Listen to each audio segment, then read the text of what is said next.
Hello and welcome to my channel. My name is Laura and I like to craft stuff.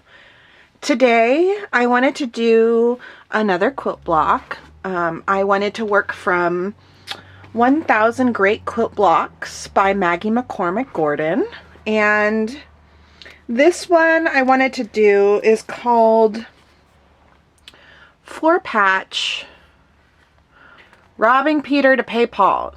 It's this block right here. It's two colors, pretty simple. And I knew I was looking for two colors because I had gotten this fabric the last time I went fabric shopping. This one is from Joann's. It's a keepsake calico. I don't think it has I don't see anything other than keepsake calico on here. I just thought it was so pretty. There was a sale. And because I had gotten dress fabric from the local fabric shop, I decided to pull down some dresses that I wasn't crazy about, and that's including this one.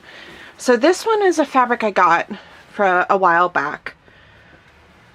I really love the fabric. I think it's absolutely beautiful, but the repeat is pretty obvious when you have it on as a dress. Like, it doesn't blend as well. It's pretty clear that there's a repeat going on. And not only that, but I feel like, I don't know, this is pretty close to my skin color. It just looks odd as a dress. But as a quilting fabric, I think it'll look great with this one. I hope that from far away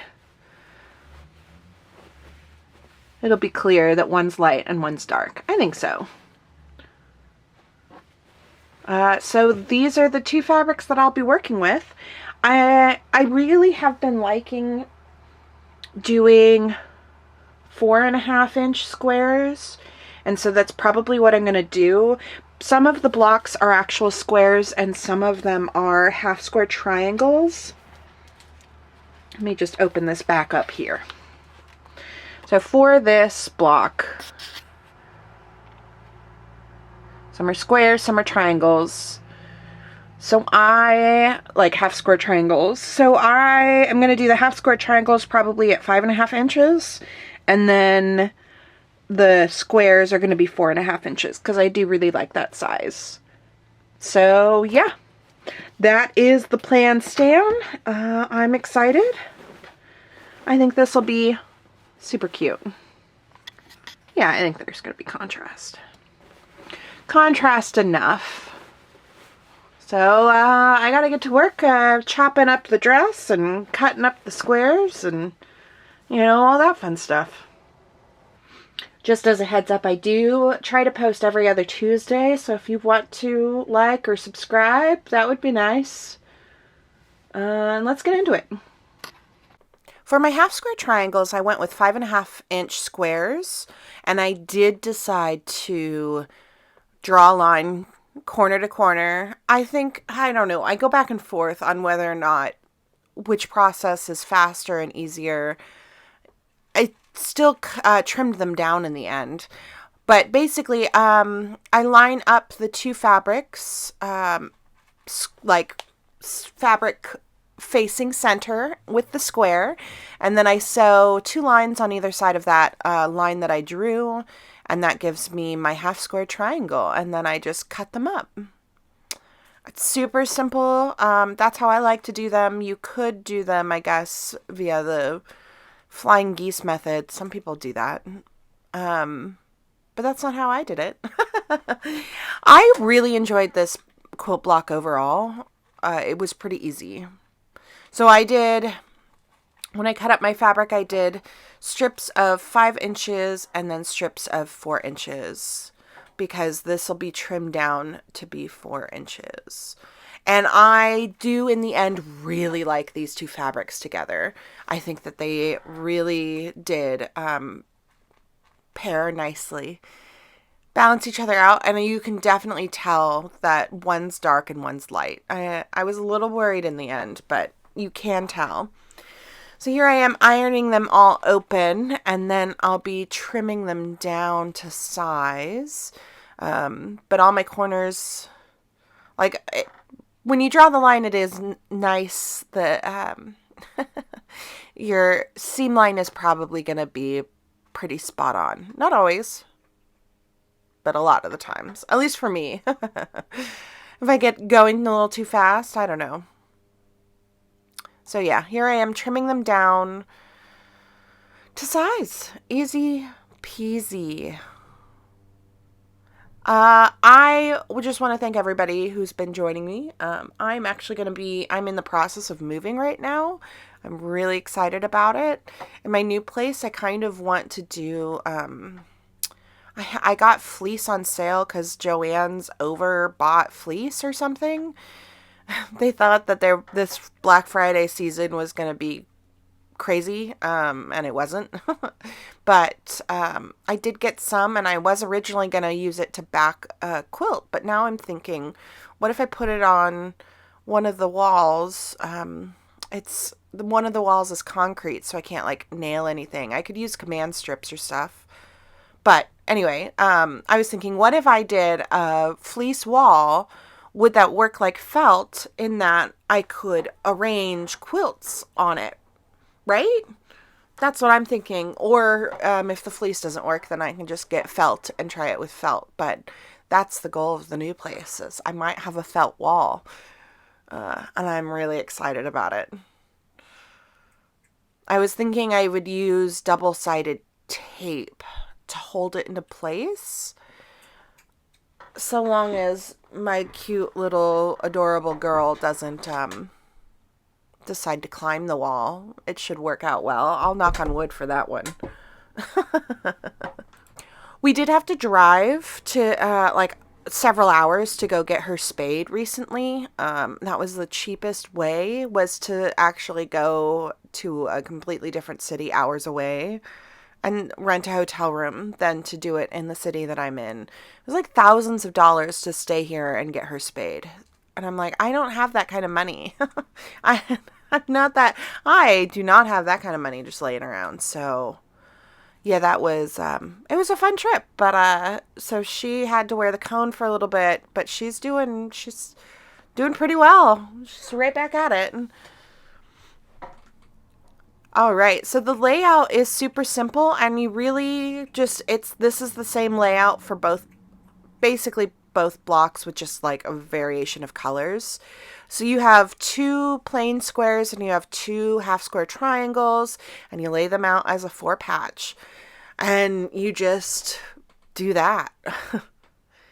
Luckily for the dark version and the light version, you only have to make the one version, basically the one direction, because they can be rotated or whatever you need. But they actually wind up lining up in the same way.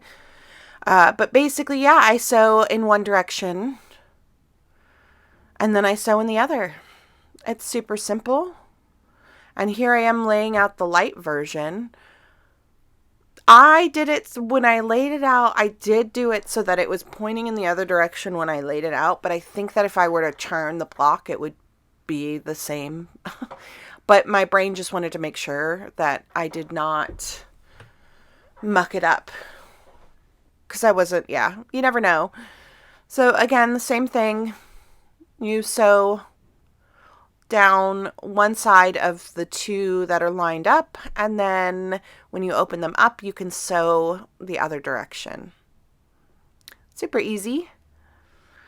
And I did wind up chain piecing for a lot of that. But here are the final results. So the final layout for the next step of the block is another 4-patch. And I have it so that, yeah, you have your 2 blocks facing each other, and then you have your, that can actually be turned around, and that would be the same top or bottom. You just have to flip it. So however you want to lay it out to sew them together. I think I fully laid it out because I like to see the blocks before and after. But here I am laying that out. So I have the 2 on the top and then the 2 on the bottom. And I really did. This was a fun quilt to do and so easy. And I really did like these fabrics together. But yeah, I again line these up face to face, sew down one side, and then I will sew down the other. Why did I turn that? I don't know. Maybe I was going to show you a different layout. You could do a variety of layouts with those smaller blocks, but I chose to keep it on this one. So yeah, one side and then the other. And here's how it looks put together. And it's so satisfying, especially once I was ironing them all. I think I'm about to show you. I really liked my centers. I thought I did a really good job with that. I don't know if I told you, but I really like these two fabrics together. I think they turned out really well. And then, yeah, going forward, I iron along every next stage, and I decided, I didn't show it on video, but I decided not to do what I normally do, which is usually I just continue for patching until I'm out of blocks and larger blocks and larger blocks. But this time I decided to lay it out in threes. So it was 4 rows of threes. And I think if I wanted it to be a larger, like full queen or whatever, all I would need to do is put on a border. I think the threes worked out better because it was such a random number of blocks that I had.